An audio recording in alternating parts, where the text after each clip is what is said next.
Everyone, जावा की basic tutorial में आपका स्वागत है। तो जैसा कि आपको पता है कि जावा एक ऑब्जेक्ट ओरिएंटेड प्रोग्रामिंग लैंग्वेज है। ओके, तो जावा के बारे में और नॉलेज लेने से पहले आपको ये पता होना चाहिए कि ऑब्जेक्ट ओरिएंटेड प्रोग्रामिंग है क्या, क्योंकि नॉलेज तो होना ही चाहिए। तो चलिए आज हम ये देखेंगे कि ऑब्जेक्ट ओरिएंटेड प्रोग्रामिंग है क्या। देखिए, a large application consist of a component object which interact with each other. एक बहुत बड़ा जो एप्लीकेशन होता है, ठीक है, वो कोई भी अगर हम एप्लीकेशन देखें जो कि बड़ा होता है, वो कंसिस्ट होता है किससे, कंपोनेंट से, of a component objects which interact with each other. ठीक है, कंपोनेंट ऑब्जेक्ट से कंसिस्ट होता है जो कि एक दूसरे के साथ क्या होते हैं, इंटरेक्ट होते हैं। दूसरा ये कि can be use to develop a various application. जो ऑब्जेक्ट ओरिएंटेड प्रोग्रामिंग होता है ना, इसका यूज़ हम डेवलप करने के लिए करते हैं बहुत सारे एप्लीकेशंस को। ठीक है, दूसरी बात, ऑब्जेक्ट ओरिएंटेड प्रोग्रामिंग जो होता है ये कंसिस्ट होता है किससे, क्लास से और ऑब्जेक्ट से। ऑब्जेक्ट ओरिएंटेड दैट मीन ये क्लास और ऑब्जेक्ट दोनों से ही कंसिस्ट होता है।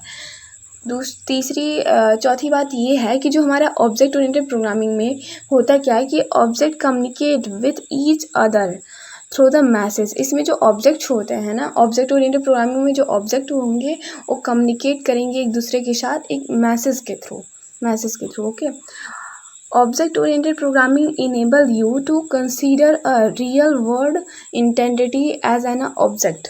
जो ऑब्जेक्ट ओरिएंटेड प्रोग्रामिंग होता है ना, ये हमें इनेबल कर देता है कि हम कंसीडर करें रियल वर्ल्ड इंटेंटिटी को एज अ ऑब्जेक्ट की तरह। ठीक है, रियल वर्ल्ड इंटेंटिटी का मतलब समझ रहे हैं आप लोग।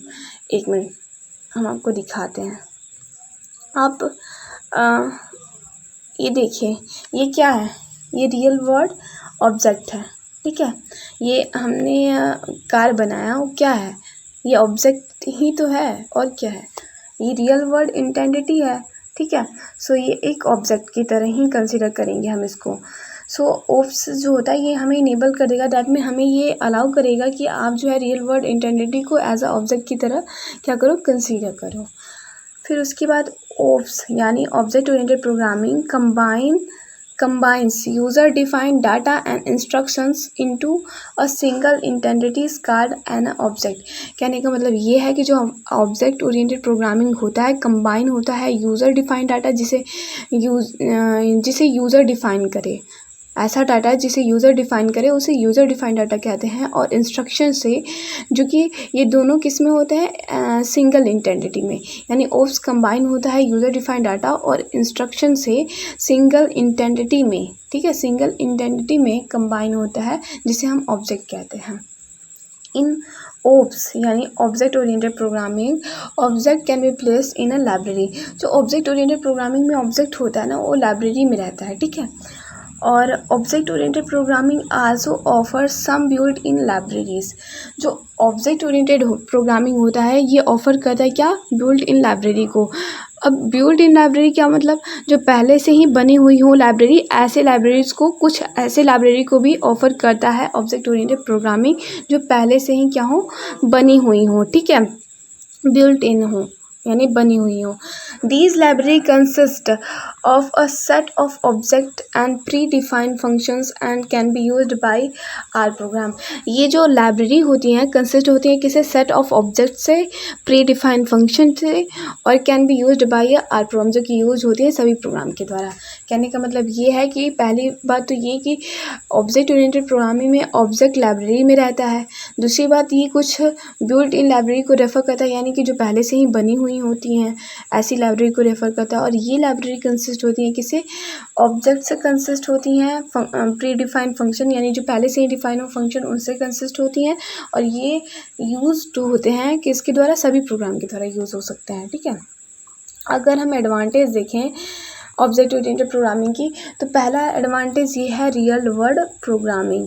जो रियल वर्ल्ड प्रोग्रामिंग में इसका यूज़ होगा। ठीक है, तो आप देख सकते हो यहाँ पे यूज़ हुआ भी है। ठीक है, the object oriented approach models the real world more accurate then conventional. कहने का मतलब ये है कि जो ऑब्जेक्ट ओरिएंटेड अप्रोच होता है ये मॉडल करता है किसको, रियल वर्ल्ड को मॉडल करता है बहुत ज़्यादा एक्यूरेट। कन्वेंशनल के अपेक्षा जो है ये बहुत ही ज़्यादा एक्यूरेट मॉडल करता है। ठीक है, जैसे कि आप यहाँ पे देख सकते हो। देखिए जैसे कि ये कार है, ठीक है। अब ये कार क्या है, ये रियल वर्ल्ड ऑब्जेक्ट है, राइट।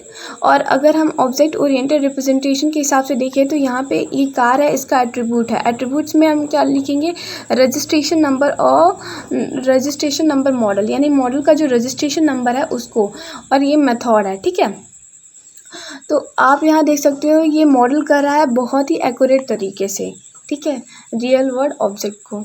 दूसरी बात, रीयूजेबिलिटी में इसका यूज़ होता है, एडवांटेज होता है रीयूजेबिलिटी ऑफ ए कोड। जो ऑब्जेक्ट ओरिएंटेड प्रोग्रामिंग का दूसरा एडवांटेज आता है रीयूजेबिलिटी ऑफ ए कोड, यानी कोड की जो है हम दोबारा रीयूज़ कर सकते हैं इसके कोड को। तो देख सकते हैं यहाँ पे आप लोग, in the object oriented approach you build a classes which can be used bye server application. कहने का मतलब ये है कि ऑब्जेक्ट ओरिएंटेड प्रोग्रामिंग में जो हम क्लासेस बिल्ड करते हैं वो यूज होते हैं सर्वर एप्लीकेशन के द्वारा, ठीक है। Allow to reuse existing class और ऑब्जेक्ट, ये हमें अलाउ करता है कि जो हमारे क्लास और ऑब्जेक्ट एग्जिस्ट कर रहे हैं, यानी जो पहले से ही क्लास और ऑब्जेक्ट बने हुए हैं उनको हम दोबारा से रीयूज़ कर सकें, ठीक है। जैसे कि आप यहाँ पे देख सकते हो, यहाँ पे एम्प्लॉय है, एम्प्लॉय के एट्रीब्यूट्स में एम्प्लॉय कोड है और नेम है, डिपार्टमेंट है, सैलरी है, और ये एम्प्लॉय का क्लास है, ठीक है। ये क्लास जो होता है यूज़ हो रहा है, देखिए यहाँ पे सर्वर एप्लीकेशन के द्वारा, एक पेरोल एप्लीकेशन के द्वारा, लीव अकाउंटिंग एप्लीकेशन के द्वारा, एम्प्लॉय रिक्रूटमेंट एप्लीकेशन के द्वारा। तो इस सर्वर एप्लीकेशन के द्वारा जो है ये एम्प्लॉय क्लास जो है यूज़ हो रहा है। देखिए update department, update salary, okay.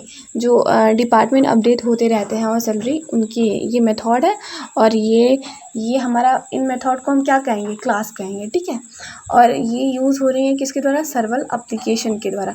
तो यही कह रहा है कि ऑब्जेक्ट ओरिएंटेड प्रोग्रामिंग के थ्रू हम क्या कर सकते हैं कि ऑब्जेक्ट ओरिएंटेड प्रोग्रामिंग में होता क्या है कि जो भी क्लास और ऑब्जेक्ट पहले से ही होते हैं उसमें एग्जिस्ट करते हैं, उनको हम दोबारा से रीयूज़ कर सकते हैं। और modularity of a code, modularity of a code ये क्या है, ये हमारा थर्ड एडवांटेज है ऑब्जेक्ट ओरिएंटेड प्रोग्रामिंग का। And object can be maintain independently of other object, एक ऑब्जेक्ट जो होता है मेंटेन कर देता है इंडिपेंडेंटली अदर ऑब्जेक्ट को। Allow object to be maintain independently of each other, यहाँ पे क्या होता है कि ऑब्जेक्ट अलाउ करता है मेंटेन करने के लिए इंडिपेंडेंटली एक दूसरे को, ठीक है। यहाँ पे आप देख सकते हो, यहाँ पे स्टूडेंट है और इंस्ट्रक्टर है, वेन्यू है, ट्रेनिंग शेड्यूल है, ट्रेनिंग शेड्यूल है। सो independent object in a training system, management system, ठीक है। ये सब क्या है, ये सब इंडिपेंडेंट ऑब्जेक्ट है, ये सब इंडिपेंडेंट ऑब्जेक्ट है ट्रेनिंग मैनेजमेंट सिस्टम के, ठीक है। चौथा अगर हम देखें तो फ्लेक्सिबिलिटी टू चेंज, ये एडवांटेज आता है चौथा, ठीक है। फ्लेक्सिबिलिटी टू चेंज, यानी कि हम आसानी से क्या कर सकते हैं, चेंज कर सकते हैं। जैसे कि आप यहाँ पे देख सकते हो, object oriented programming also enable you to involve various versions of a software. ये हमें जैसे कि होगा क्या कि जो ऑब्जेक्ट ओरिएंटेड प्रोग्रामिंग होता है ये हमें अलाउ करेगा कि आप अलग अलग वर्जन्स को भी इन्वॉल्व कर सकते हैं सॉफ्टवेयर के, ठीक है। जैसे होता है ना कि जावा 1.2, JDK 1.2, JDK 2.3 ऐसे करके, तो अलग अलग वर्जन्स होते हैं ना, तो वैसे ही ये होता है। और जैसे कि आप एग्जांपल में देख सकते हो, ठीक है, यहाँ पे ओल्ड खिलौना है, मतलब old toy car and new toy car, यानी कि एक हमारा पुराना कार है खिलौने का और एक नया कार बना, ठीक है। पुराने कार में क्या था, कलर था, शेप था, साउंड था, वही सेम न्यू कार में भी था, बस चेंज क्या हुए, यहाँ पे रिमोट कंट्रोलर आ गया और फ्लैश लाइट आ गया, तो चेंज हुए, बाकी सारे इतना सब कुछ सेम ही है, बस चेंज ये हुए, रिमोट कंट्रोलर आ गया और फ्लैश लाइट आ गया। जैसे पहले के टाइम में क्या होता था कि जो खिलौना बनते थे और केवल कलर कर दिए जाते थे, उनका शेप देखा जाता था और साउंड आते थे। अब में क्या आता है कि रिमोट कंट्रोलर होता है और फ्लैश लाइट भी होती है, तो यही होता है चेंज। और पांचवा एडवांटेज होता है इंफॉर्मेशन हैंडलिंग, कहने का मतलब ये है कि जब भी हम कंप्यूटर में कुछ भी सेव करते हैं तो हम ये नहीं जानते कि वो कैसे सेव होता है, ठीक है। हम केवल सेव पे क्लिक कर देते हैं, सेव बटन पे क्लिक करेंगे, सेव हो जाएगा हमारा फाइल। पर हम ये नहीं जानेंगे कि वो हार्ड डिस्क में कैसे सेव हो रहा है फाइल, ठीक है। तो यही होता है information hide ensure the data security in a program. Information जो होता है हाइडिंग, ये इंश्योर कर देता है, सॉरी इंफॉर्मेशन हाइडिंग ये हमारा जो होता है 5वां एडवांटेज है, 5th एडवांटेज है किसका, ऑब्जेक्ट ओरिएंटेड प्रोग्रामिंग का, कि जो इंफॉर्मेशन हाइडिंग जो होता है ये इंश्योर कर देता है किसको, डाटा के सिक्योरिटी को। प्रोग्राम में जो डाटा की सिक्योरिटी होगी उसको जो होगा इंश्योर कर देगा। Allows programmers to limit the access to informations, ठीक है।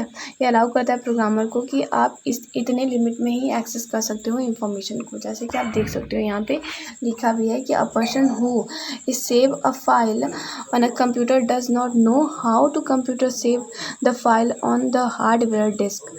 हार्डवेयर डिस्क नहीं, हार्ड डिस्क, ओके। कि कंप्यूटर कैसे सेव कर रहा है फाइल को हार्ड डिस्क में, ये हम नहीं जानते। The person just know that click the save button will save the file. Person से मतलब हम लोग इतना जानते हैं कि हमें सेव बटन पे क्लिक करना है और हमारा फाइल क्या होगा, सेव हो जाएगा। पर हम ये नहीं जानते कि कंप्यूटर कैसे सेव करेगा हार्ड डिस्क में फ़ाइल को, या कैसे सेव हो रहा है हमारा फाइल हार्ड डिस्क में, ये नहीं जानते।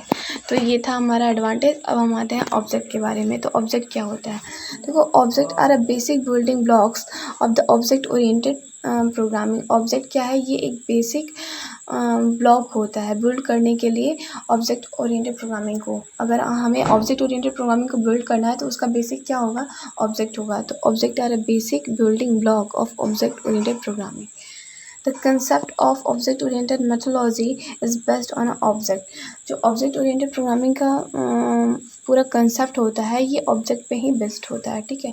You create independent entities that can be reused across the various program. हम इस ऑब्जेक्ट के थ्रू क्या कर सकते हैं, हम क्रिएट कर सकते हैं एक इंडिपेंडेंट इंटेंटिटीज़ को जिसका हम दोबारा भी यूज़ कर सकते हैं, ठीक है। अलग अलग प्रोग्राम में हम यूज कर सकते हैं। An object is an instance of a class. Object क्या होता है, क्लास का एक इंस्टेंस होता है, इंस्टेंस, ठीक है। Object display the following characteristics. Object कौन कौन से कैरेक्टरिस्टिक्स जो होता है दिखाता है, पहला तो स्टेट, दूसरा बिहेवियर एंड तीसरा इंटेंटिटीज़। ये 3 कैरेक्टरिस्टिक को दिखाता है ऑब्जेक्ट।